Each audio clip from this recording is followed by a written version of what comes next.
Well, hello, and welcome to the Contentful User Show. I'm Marcelo Lewin, the Headless Creator. You can reach me at marcelo at headlesscreator.com.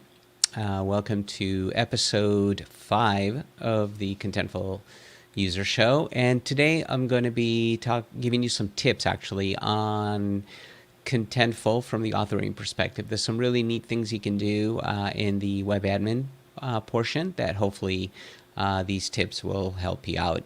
But like always, before we get started, there's my website, headlesscreator.com. Feel free to visit it anytime you want, and you're going to find all the shows on the front page. Those are the latest episodes, and at the top, under shows, you can go to the Contentful User Show, and then you'll see all the episodes there.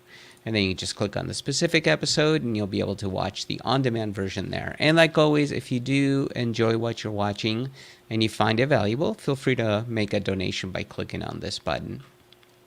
You can watch my shows everywhere on LinkedIn, on Facebook Live, on YouTube Live, and of course on Twitch. And of course, on the website, you can watch it on demand. So again, feel free to follow me everywhere. I hope you do. If you're on Twitch, follow me on Twitch so I can grow that channel. Same with YouTube and all the channels. Just follow me everywhere.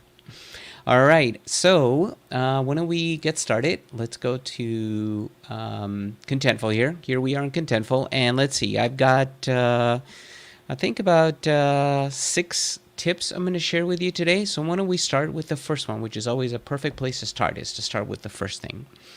So the first thing I wanted to share with you is the queue, and this is something that got me a little bit excited, and I was like, wow, this is pretty cool.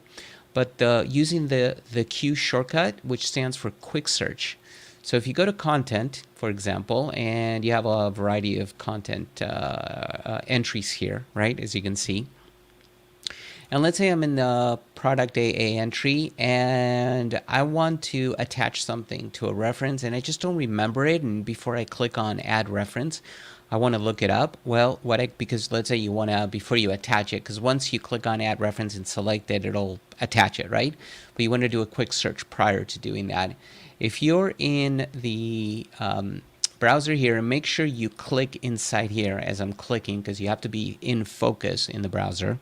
When you click on the Q letter, it brings up this quick search, and you can type in anything you want. You can see search for entries, assets, content types. So if I type in, for example, let's say we type in color. It's going to show me a couple, and you can see down here where you can navigate using the arrow keys. You can navigate up or down. Then the enter key will open it, but it'll replace the current screen you're on. So if you want to open it and review it prior to attaching it, what you can do on the Mac, you can hit the command enter, and I'm thinking it's control enter on Windows. But if you hit control and enter, it opened it up in a new window right here, and there it is. That's the entry. So I'm like, oh yeah, that's a good one. I can review all the information right before adding it, and then go, okay, I'll go ahead and add it as a reference. So I thought that was a really neat way of doing searches, and this works even here at the main level. You can, as long as you have focus, you can click on Q anywhere and then start searching. So I can search for an asset here. So if I type in, I think, let's see, media. Here we go. We have media. Okay. Oh, it actually brings up, if you have admin access, I didn't know this, it'll bring up content models that match too. That's pretty cool too. I didn't know about that one. I just learned something new. Very nice. But let's look at media here. Mobile. So mobile app or website. So let's do that. Let's go back here. We'll type in Q. So you have to be here. The focus has to be outside. Type in Q and we'll do website. And here's an asset. There's the icon for the asset. So you can see it'll take me to the actual asset website. Okay, so that's the letter Q. That's tip number 1. I hope that that's helpful. Let's move on to the next one. Oh, the next one is kind of cool.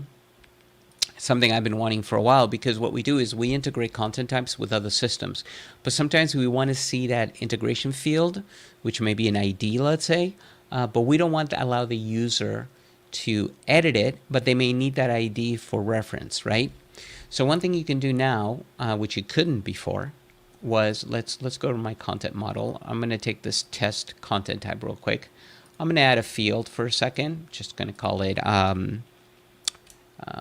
we'll call it, let's say Salesforce ID. Let's just pretend that, right? We'll go ahead and create it. And this is populated by an external system, but the authors may need it for whatever. Maybe it's attached to a Jira or something. Just let's play along here with that. But we have this, right? So right now, let's go to content.